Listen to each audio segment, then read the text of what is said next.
Rooted. I'm your host, Ruth Roach, and this is where we get real with the people who make our industry what it is today. You know how they say great hair starts at the roots? Well, so do we, and that's what we dig into on this show. My guest today is the one and only Emily Chen, and wow, wait till you hear her story.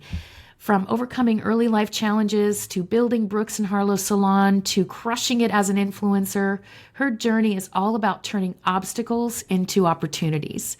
In this unfiltered chat, we discuss the challenging and unexpected parts of making it in this business and how to navigate them. I don't know about you, but I'm fangirling big time, so let's go. Okay, Emily, I've been waiting for this and I'm super excited. Thank you so much for being on my podcast. I'm so excited and honored to be here. I've been a huge fan of yours for years, like since my early years in doing hair. So when you reached out to me, I was like fangirling, and I'm so excited to be on your podcast. Such an honor. Thank you. Oh, thank you. It's an honor for me too. You know, we're going to talk about you and how great I think you are, too. So, you said since you started out in your career, early in your career, you were mentioning me just 2 seconds ago. So when did you get into hair? When was that? I was 16 when I went into cosmetology school. It was kind of it was like a series of unfortunate events that landed me almost accidentally into cosmetology, an industry that I ended up absolutely loving and thriving in. So not to get weirdly deep or anything, but I'm just gonna go at it because it's important. It's a part of my story. So please, when I was 13, my dad left, and not in the normal oh, my parents are getting divorced and I'm gonna have a stepmom sort of way, but he left the country. He said he was going away on business and then just never came back. Oh my God! I was an adult. I saw him later when I was an adult, but when that happened, he literally disappeared. When that happened, he was the breadwinner for my family, right? So my mom and I were kind of left in shambles. We lost everything. It was this huge whole thing. We lost the house. We went from living a regular, a seemingly normal, middle class, suburban lifestyle. We had a house, a yard, little white picket fence sort of situation. We went from that very quickly to then qualify for food stamps. It was such a huge change in my life when I was young. And so, unsurprisingly, this happened right before I started high school. So, unsurprisingly, I started doing terribly in high school. I was just on a downward spiral, and I was failing all of my high school classes. Not exaggerating, I think I had a 0 average in social studies, which I don't think anyone's ever done before. So that was my claim to fame in high school. Oh. I had a 0. And so I just didn't care. I was angry at that point, and just an angry, angsty teenager who just went through a lot, right? So my mom was at her wit's end. She's I don't know what to do with Emily. She thinks I'm going to end up in jail or something. She's probably right at that point. And my cousin made a suggestion to my mom, and she's a lot of these public schools, they offer these sponsored trade programs. She's why don't you have Emily go learn a trade for half a day, and she's going to get high school credit for it, and then maybe she won't fail high school. So that idea was proposed to me. And I was sure, whatever, let's do it. And I looked at this list of trades. I'm let's do cosmetology. Because at that time, I just started learning how to do makeup, and I was bleaching my hair with Hot Topic bleach. And I was I may as well learn how to do this professionally. And plus, I almost saw it as a way to skip school even more efficiently. Because if I'm not at school to begin with, then I don't have to go back. So I started. Good logic. I like it. Yeah, I was using my logic there. So I don't know what it was, but up until that point, I was in this I don't give a fuck era of my life, right? I didn't care about anything, didn't care about school. But when I stepped into that classroom on the first day and just smell the perm smells in the air and the chemicals in the air, something about that made me feel this is it. I think this is what I want to do.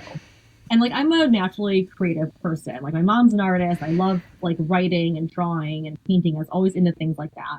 So I'm this is a creative outlet, and I can actually make money for doing it, And I'm also sick of not having any money. So I decided I was going to do cosmetology, right? And I come home and I tell my friends and family that I'm going to be a cosmetologist. That's going to be my career. And it was almost immediately met with don't do it. Don't do that. You need to go to college first, blah, blah, blah.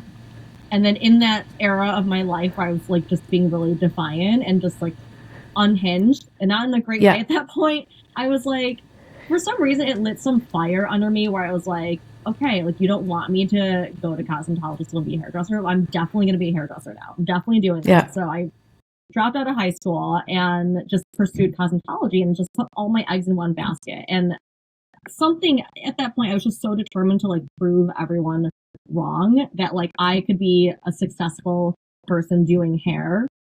And as soon as I graduated, I started at a salon. I started assisting, and I was assisting like 40 hours a week and super driven to quote be successful, right? So I'm assisting, and then when I'm not assisting, I'm at home like working on mannequins. I just worked on mannequins for hours at home and at the salon. Like I was just determined, and I was like insatiable.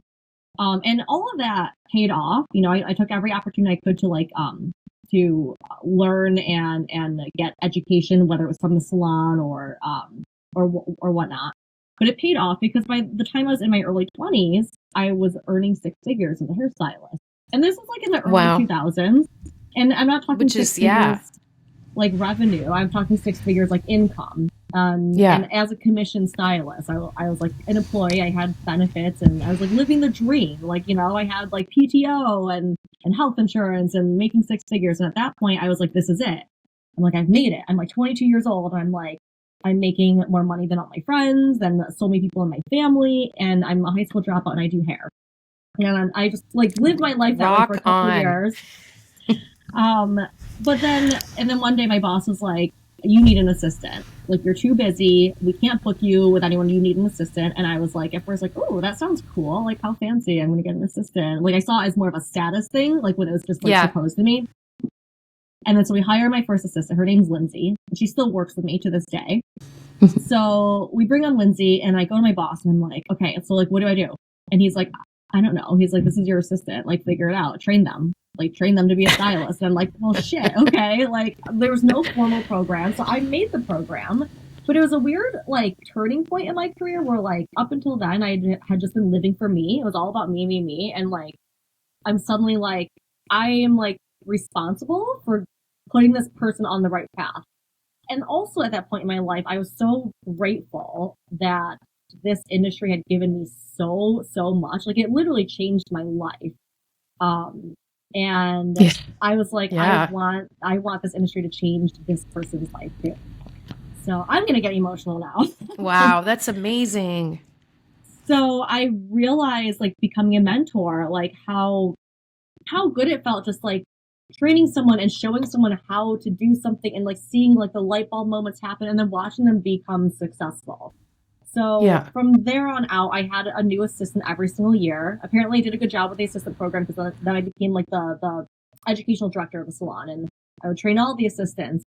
And since then, that was like 2009, I've been taking on a new assistant every single year since then at like different salons too. When I would move to another salon, I would be the educational director there. And I absolutely fucking loved it. And I still have relationships with almost all of my previous assistants, no matter where they are, whether they're like across the street or like in a different state, like we keep in contact with one another. And it's such a good feeling. So I guess. That's so cool. Yeah. So I guess like to answer that first question on that list, you know, like what in my early experience has shaped the stylist I am, I think like in the very beginning, it taught me a lot of resilience and how to live for me. And then later on, having an assistant, I learned how to like live to serve others and how it feels so much better and to just, I don't know, like live outside of yourself and create like a ripple effect. And it's cooler to even see your assistants then grow and then they become the mentors and watch them like train assistants. And it's just like you can reach so many things beyond just yourself when you're willing to give and pay forward. So that's, you know, it's so cool. Really oh, sorry. Me. No, that's okay. Yeah. You know how you were saying that you were mentoring these people, right? And talking about, it just blows my mind that you didn't really, you might have, maybe we haven't gotten there yet, but you just went for it by yourself. Nobody said, hey, I think you should do hair. And, you know, like it was just, wow, what a great, incredible, inspiring story. And I too had that happen where I was supposed to be an engineer and I was studying and I was in college, but I just wanted to do hair. Oh my so God, my parents were like, that. what? So anyway, it all worked out. So yeah, so and then the name of my podcast, as you know, is Rooted, and it's all about like what's your history, whose history are you building right now, and it sounds like you've built a lot already. Every year you get, well, that's just the people that assist you. How about the 500,000 people that follow you? You know what I'm saying? So it's amazing that you have that attitude, and I think that shows through in everything that you do because you're so positive and fun. You know what I mean? Yeah, I think it gotta be fun. You've got to find the positivity in things. And I mean, and we got to be human too. Like, sure. But like when shit happens, like I'm always like, feel your emotions, maybe dwell on it for a minute, but don't dwell on it for too long, and find a solution, figure it out. Like everything is figure outable. Perfect. So you have a salon now. How did you end up there, and when did that happen?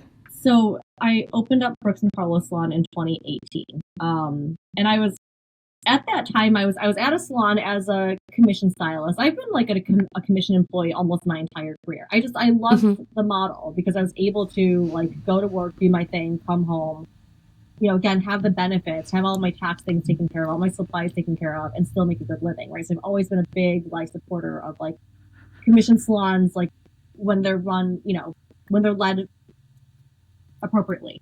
So the salon that I was at, and I'm only sharing this because the salon is no longer around, but the salon that I was at it for like 5 years or so, and it started feeling a little toxic. I stayed there for a couple more years thinking like things will turn around, and through all of that I kind of learned like, things that I would do or wouldn't do if I were in that position, if I were leading. And at the end of my time there, I had been in the industry, I think like, I don't know, like 15, 16 years. And I'm like, I don't know if I just want to go to another salon. Like, I feel like, that was like my third salon. I'm like, I don't want to just hop to another salon. I'm like, maybe at this point I should open up my own. And at that point I'd been educating for a brand called Thermafuse. I don't know if you've ever heard of it. It was a small, like wet line, styling line. I had been educating for them for 12 years. And, through that experience, I had met so many salon owners. So I knew a lot of salon owners that I could reach out to and get some guidance from. And I felt at that point like, okay, maybe this is my calling to just do it. So I opened up the salon, started with 6 people. It's an employee-based salon because that's what I've always known. That's what I've always really liked as an employee. And now we're a team of 16, and it just kind of grew from there.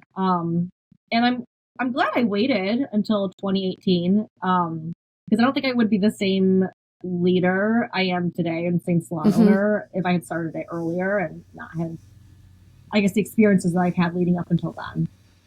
For sure. You're smart. You actually talked to people before you did it. I just, anyway, I started a salon in New York with no clientele, and it made it. We succeeded. I sold it and everything else. But, I'm glad you didn't do it that way. And I wouldn't recommend it to anybody who's listening. Well, it's funny because like when I was educating, I met so many salon owners, right? So every time I'd meet a salon owner, like I swear to God, like 7 times out of 10, I'd be like, so like, how is it? Like they'd be like, oh, it's so hard. It's so, like this thing happens. Everything's always broken. So like in my mind, I'm like, I don't know if I want to open up a salon, but after all of this and making that decision, I was like, okay, I'm just going to go for it. But like, I think a lot of people do end up opening up their own salons thinking like, well, I'm a really good hairdresser, therefore I must be a good salon owner, which they're completely different roles. Completely different roles, right? So I think a lot of people go down that route, but a lot of people also find success in it after, you got to like make your mistakes and learn from them and grow.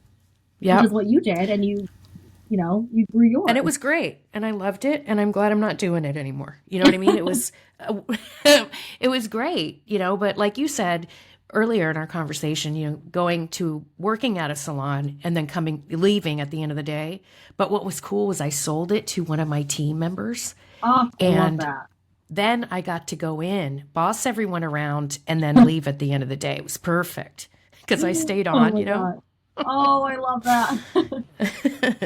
That's funny. So, you have how many people now in your 16? That's amazing. That's a lot of people to me. And then, So some of them came with you, so they were already established, but then the people Right. from there, how did you hire the other people? Like, what's your process? Just over time, I still take on one assistant a year. And then Mm-hmm. we, the 16 also includes support teams. So we have like three admins, an assistant. So Yeah. as far as like stylists, I try to like, I never really look for stylists based on their clientele because Yeah. we very fortunately were very busy from the get go. Even when we started with 6 people, we were really busy. So thankful for that. And then when we hired on our first assistant, then the assistant got busier. So we were never in a position where I needed to hire someone with the clientele. I mean, I guess in the beginning, it was still kind of like, it was very tempting to, because like we Yeah. needed the revenue, but I felt very strongly that like they needed training. Even if we hired someone who had like maybe 3 to 5 years of experience, they would still go through 3 months of paid training. We would Yeah. invest in them for that 3 months so that they would be trained like, the Brooks and Harlow way and Yeah. combine that with what they already know. Yeah. Cool. Wow. It's a whole process. Good for you. Yeah. So congratulations on that one. And your team is so lucky to be with you and I'm have so lucky. I love them. your leadership. I bet. Yeah.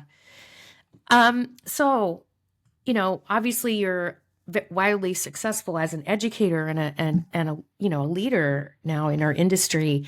And I shared before we started recording, I shared a little bit of this with you, and then I started crying, but it's just so beautiful to see another woman leading like you are, and really like I just love it because I not that I don't like guy hairdressers. I totally do, and have lots of friends and people that I respect, but it's just nice to see someone just being like the leader that you are. And it makes me really proud, even though I have nothing to do with your success. It just makes me proud as a woman to have that, Thank you. We gotta yeah, represent. yeah, you do. And you do it well.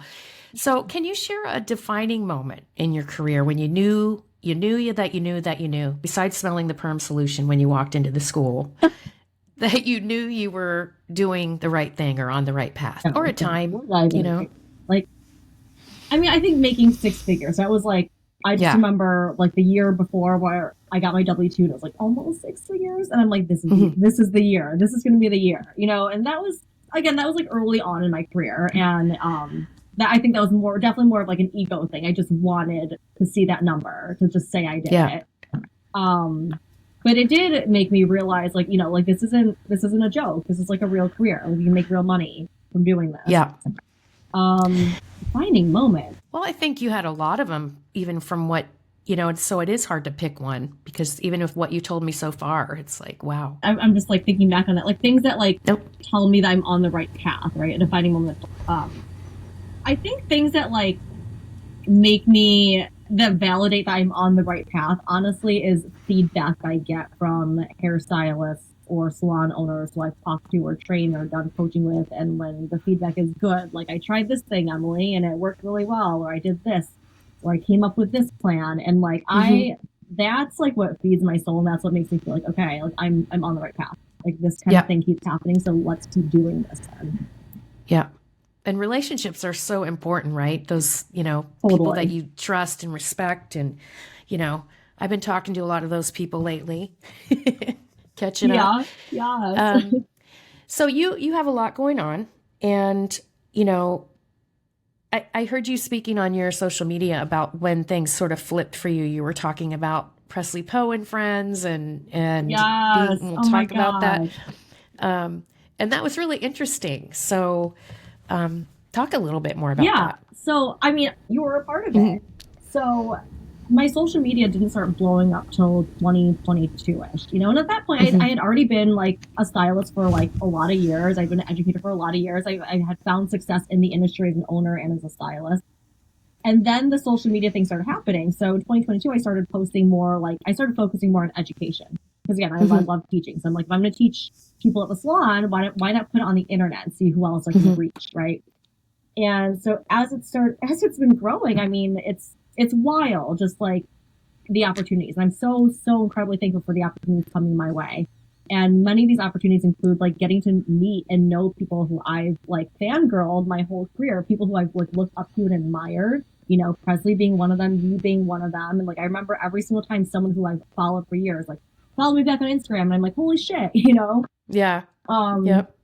that's been wild. So the thing with Presley Poe, like, this was in Chicago, I think in 2023. So my following had been growing, but I don't think I was on Presley's radar yet. I don't think she knew who I Yeah. was. I'll confirm it when I see her in April. But she had taught a class, and she was one of the artists where, you know, my team and I were like, we need to see Presley. We need to see Presley, or we'll literally die. Like, we have to make sure we get there.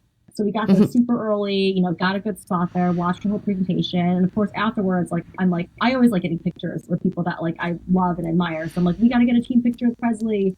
And there's this giant line, you know, to get pictures with her. And my team's kind of like, the line's not long. And I was like, please, guys, like, do it for me. Like, I have to. So they were so patient. They waited. And I watched Presley just like, she just took her time with each person, talked to them, like was so just like, I loved seeing that. And like, just, she was so patient and waited for everyone to get pictures with her. And finally it was our turn. And this whole time I'm thinking to myself, she's not going to wait this whole time. Like, we're going to lose out on our chance. She's going to get tired or someone's going to pull her away. But she didn't. She made sure she got pictures with every single person that was in that line, including us. And like, I love that picture. I posted it that day, you know, and then suddenly now, 2 years later, I was asked to teach at Presley Poe and Friends, which is happening in April. And I'm like, I'm going to be teaching alongside this person who like I've admired for years, who like fangirled. I'm like, we got to like redo that picture. We got to do like a retake. Yeah. Put them. Yep. Totally. Yeah. So wow. that class, that's so cool. So talk a little bit about, because that's coming up pretty soon. Yes, that April. Is April 27th and 28th. So the 27th is going to be like the main event with like all of the educators. We're all going to be presenting on the 27th. And on the 28th, there are breakout sessions where each of us have like a separate ticket to like hands-on classes. So I'm presenting on the 27th, but I'm also teaching a hands-on dry cutting class on the 28th. And I believe we started with 50 spots. I don't know how many are left, but it's a very limited seating. It's more intimate and it's hands-on. So that is a separate ticket from the Presley Poe and Friends show ticket. Okay. But people can find all of that in my Instagram bio. Okay. Wonderful. So we talked about this a little bit, but how do you know someone is right for your company? You know, how do you choose that? I mean, so we do like a 3-process interview. The first interview is on the phone, and my manager Christina will do like a phone screening, because usually there are a lot of applicants. We got to get through some of them to kind of whittle it down. And then the second interview is the in-person interview, and that's like your formal interview. You sit down, you ask them all the questions. I like asking a lot of personality questions, because you can train someone how to do a technical skill, but you can't train someone to have a new attitude or a new personality. Totally. Yeah. So we're really watching that personality, like when we're interviewing. The third one, which I love, is more of like it's a practical interview. So they'll come in, they'll do a model. We give them parameters of what we want to see in the model. But again, even though like this is a technical interview, I kind of sort of care on how the results are. Like, yeah, like they're gonna do hair, whatever. But 90% of me is watching their personality. How are they communicating with their model / client? Are they kind of like chatting with the team when their client's processing? When they go to the break room, how are they vibing with the team? That is so important to me, because in order to be a team, you have to click with one another. You have to be able to work with one another. So, and the whole team is kind of in on it too. Now I'm giving away all my secrets, but the whole team is in on it. They know the person's interviewing, so they're encouraged to go and like chat with them while they're mixing. Be like, do you need any help? Oh, introduce yourself. See how they are. And we'll kind of like ask the team after the interview and be like, okay, like what did you think? Thoughts. And I think everyone on the team also appreciates being a part of it, because it's whoever we bring on is going to affect them, right? Yeah. Directly. So they should be a part of the process, I think. We're working totally as a team, agree. We're hiring as a team, essentially. So that's a huge part of our hiring process. That's great. You're just reminding me of all these things, so I'm sorry I keep talking about myself. Anyway, just a little bit more about me. Love it. Love it. We had a team interview at the end, so they had to shadow, they had to do, a model. Some of them, I didn't even have them do hair because they were just out of school. So, I didn't hire anyone with the clientele. And the last step was the team. And if the team liked them, then they got in, So I get that. That's really cool that you do that. Oh, I love the team interview idea. Yeah. Like it's like an actual interview, like with the team. Yeah. And you're not there. It's just the team. That's awesome. So, I know. And some people didn't make it that far because they had to come in and shadow for a day. If that worked out, like if they picked up a broom, and helped people out, some people would just sit in the reception area. Yeah. And read magazines in the reception area. So yeah. And then if that worked out, they would have, I think we had one interview before that. Then they would shadow. Then they'd have an interview with me. And then they'd have an interview with the team. So it kind of went. Love that. And so they just dropped off if they didn't have the right attitude, Right. So, totally. Okay, so let's talk about what you teach. What's your passion? Like, what do you love to teach the most? I mean, almost everything. I can't decide. Okay, I love teaching dry cutting. It's something that I use in the salon like every single day, and I find it so valuable and so useful. I also love teaching color. Like I feel like a lot of people on Instagram are like they have like a niche, like they blonde people, or they cut, or they specialize in redheads. And I mean, maybe it's like because I'm old school, I've been doing hair for like 150 years. That like I started in this industry doing everything, and I continue to do everything. I mean, up until very, very recently, when my schedule became way more limited because of all of these educational events I'm doing now. Yeah. I've only just now started specializing in like bigger transformations. But I do think it's important to like learn how to do everything, especially when you're new. Because I think that like in this day and age, like a lot of people when they're fresh out of school might be encouraged to be like, oh, we should specialize right away. But like there's so much out there. There's so much to learn. I feel like if you choose to specialize right away, you're just like, you're putting yourself back. You're going to get bored. And like, how do you know what you like and don't like if you haven't tried all the things? I'm right there with you. 100%. Yep. So I love that you do everything. And I've never taught color because I don't want to know. I don't want those questions that people ask about color. Valid. But I was always cutting and finishing and styling, and I love watching you cut hair. It's just amazing, and the color too. But it's just, it's like how I'm sure you do this when you watch somebody do hair, right? Doing a haircut or something, and you're like, oh, I hope they cut that piece. I hope they cut. Yes, get that piece. Get it. It's so and you satisfying. Always get the one that I want you to get. Oh my God, I love that. That means so much. I love it. That's awesome. You know what I mean, right? 1,000%. I was doing that today. I was watching one of our assistants cut hair, and like I'm just standing back because one of the biggest things I've learned, as a mentor is like, do not meddle. You show them how to do it, they do it with you, but then when you have them do their own thing, have them do their own things. I'm standing there watching her do her own thing, and I'm pretty good at not intervening now. But I did the same thing. I was watching this one piece for like a minute and a half, and finally she got it. I'm like, yes, she got that piece. We should. It's called Watching That Piece. That's the name of the show. Yes, where we just. Yes. I see love it. that It'll be a piece. series. Yeah. Oh my God. Great. Yeah. So funny. So, you said a little bit about learn everything, right? When you said, what would you would tell someone who's new, what else would you tell someone who's just starting out in their career? Oh my God, so many things. I love this question. I mean, number one would be to have patience and grace with yourself, because I know that when you get out of school, you started a new salon, and you're going to look around, and everyone around you is going to be faster than you. They're going to know all the answers, or you're just going to feel like why don't I know all these things? And the thing is, you're surrounded by people that are like on chapter 20 of their careers, and you're on chapter 1. Right? Yeah. So it's like, have grace and have patience with yourself.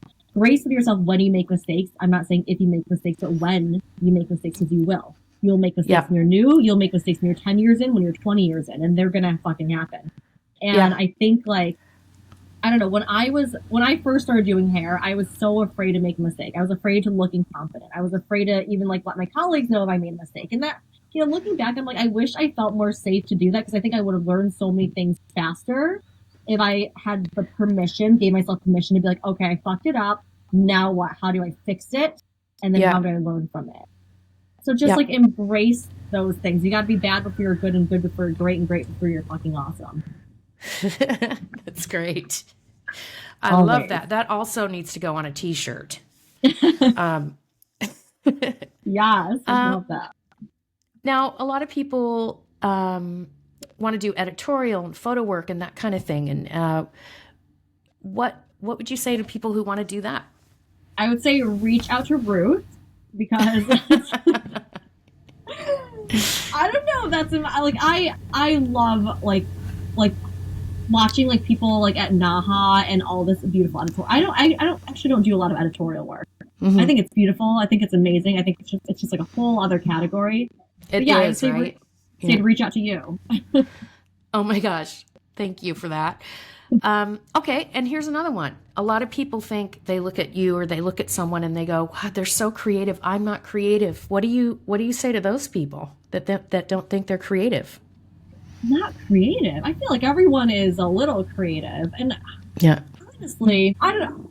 So as far as like creativity, I don't want us to come off the wrong way, but like you don't need to be crazy creative to be successful in this industry. People find success in this industry in so many different ways. Like when I do a review with someone, we go over like 3 main things that they're doing: their technical skills, their business skills, and their personal skills. This is something I learned from Nikki Lee. She's an amazing business coach, but I love those 3 things. And like someone could have really strong technical skills, where they suck a little bit at their business skills or personal skills. They might not be as successful as the person who has great personal skills, great business skills. Like they know how to market, they know how to rebook, like retail, whatever. But maybe their technical skills are like kind of okay. Yeah. They might, so it's like the creativity part. Like I think all of us are creative, to some extent. But don't compare your creativity to someone else's. In fact, don't compare anything about yourself to someone else's. Like you're on your own journey. And you can find your own success in your own way, You're going to be strong in one of those categories. Lean into that. Yep. And trust that will happen, right? Yeah. This is cool. And you may have hit on it a little bit already, but what would you tell someone who wants to have their own salon someday? I would tell them to do a shitload of research. Like, you know what? The first thing they should do is learn financial literacy. Like, learn how to read a P&L, learn what a balance sheet is, like, talk to an accountant, maybe take an accounting course. Like that's so important and like fundamental in your business. And also to surround yourself with the right people, hire the right people. Like you need a really good accountant or CPA and a really good attorney. Like those are things that like when I first opened, I the areas where I cut expenses, I'm like, ooh, that's too expensive of a software or whatever. There are definitely things I regret from opening that I wish I would have spent more money on, because it would have been better in the long run. So, and also to get coaching, like pay for coaching, like just do it. It's great. Yeah, I'm a huge believer in coaches. Yep, cool. I have some fun questions now. Okay. I want to know, what's the funniest thing that's happened to you on a stage or in a classroom? Oh my God, I feel like so many things. Well, you can tell more than one story.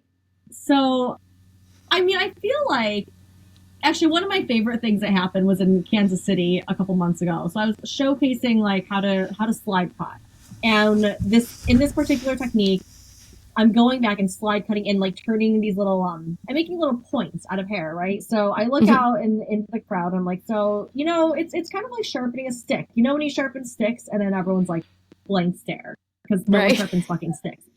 And then I'm like, I mean, like what about like a shank? It's like sharpening a shank, and everyone's like, oh, okay, I got it. So then that just like suddenly became a thing, and the whole class was like, okay, then you shank this way, and then you shank that way, and then people are like, oh, Emily, hey, I have a question. So are you doing big shanks there or little shanks? Like it was just like a whole thing. And then of course I brought it onto social media, and now I teach shanking at like every single class. Oh my God, I love it. Shanking. Oh my God, Freaking cracks me up. People crack me up. Like, my favorite classes are like just people who are just like unhinged and funny in the audience. Like, Yeah. like, I love that. And I mean, okay, so like recently I was on stage at HB Sessions in the OC, and I decided that I was going to, for sake of timing, cut like the left side of my model's hair prior to going on stage. And on stage I'd cut the right side of her hair, right? It would save time. I'd show one half, blah, blah, blah, go on to the next model.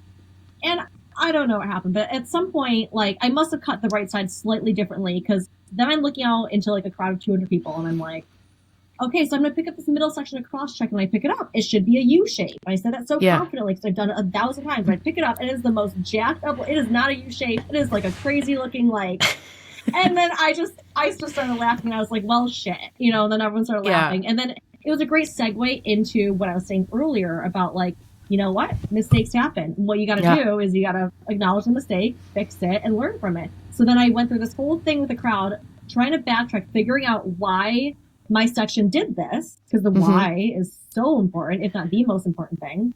And I turned it into a whole new lesson of how to figure out what the fuck happened. And it happens to people all day long. Yeah. Yeah. That's cool. I'd like to find out how you did that. We can do that after basically the podcast. I didn't like how I made the not so U shape. How you fixed it. No. Oh, okay. Yeah. Because I love that. You know, like the MacGyvering of things and how to figure stuff out. Yeah, you gotta like reverse engineer and figure out what happened. Yeah. All right, one more, and then we're going to talk about some other stuff. What, if your life as a hairdresser were a movie, what would the title be, and who would play your role? Oh my God, I saw this question, I stared at it, because I'm like, what the hell? What the hell kind of question? I mean, who would play me? I don't know. I feel like I could be the only person to play me. I think the title should be, what was it that we said? Watch That Piece? Watch That Piece? Yeah. You know, we were talking about when you watch someone do hair. Shanks a lot. Yeah. Oh, yeah. Yeah. The shanking journey. The shanking journey. Being shankful for everything. Oh my God. Have you said that before? Being shankful? That's a really good one. Should I go on a t-shirt now? Yeah. We need to go into the t-shirt business. With a little toothbrush emoji. Okay. You made me snort. I love it. And then we don't know who's going to play you in your role? Oh, God. Who do you think should play me? Let me think. I don't know you that well. I got to think about that. Yeah. And I'll post it on my social media when I do and tag you. Okay. Perfect. All right, cool. So you just tell us about what you have coming up in case people want to find out more about it. If they want to go to your classes, where do they go? So this year is packed with education. I'm going to like a different city 2 times a month. The next ones that are coming up are HB Sessions in New York City, which is what I did in the OC. It was such a fun class. There are 5 back-to-back master classes. I'm going to be teaching one of them. So this is in New York City on March 23rd. And then, of course, Presley Poe and Friends, where I'm teaching a hands-on cutting class. Again, that's a separate ticket from the show. But both the show and the cutting class are in April 27th and 28th. And then also, we still have tickets available for some of the wet, hot American haircuts locations. That's where I'm teaching with Jacob Kahn and Ben Micah White. And cool. These are all hands-on classes. Oh, my God. Which one? I feel like we've done so many. The 3 of you were in this picture, and you had like a halter with a tie, and you were in the back, and Jacob was on the floor, and he had curly hair. Yes. Oh my gosh, that shoot was so fun. Like, so funny. So obviously it's like wet, hot American summer themed. Yeah. So funny. So we have that tour going on. Some of the locations are already sold out, but we still have other locations that are available. So all of those things, every class I just listed is linked in my bio on Instagram, on TikTok, and on YouTube. And I'm on all 3 of those platforms. So okay. Awesome. That. Perfect. Well, I just want to say thank you for your time today. I always say this. There's so much I could ask you a million more questions. You know, we'll have to do a part 2 at some point. Yes. And And yeah, so just thank you so much for your time today and for sharing your message with our listeners, and keep doing what you do. Keep doing it. Ruth, this was great. Thank you so, so much. It's such a privilege to be on here with you. Appreciate you. Thank you. I appreciate you, and thank you so much for your time. Mwah.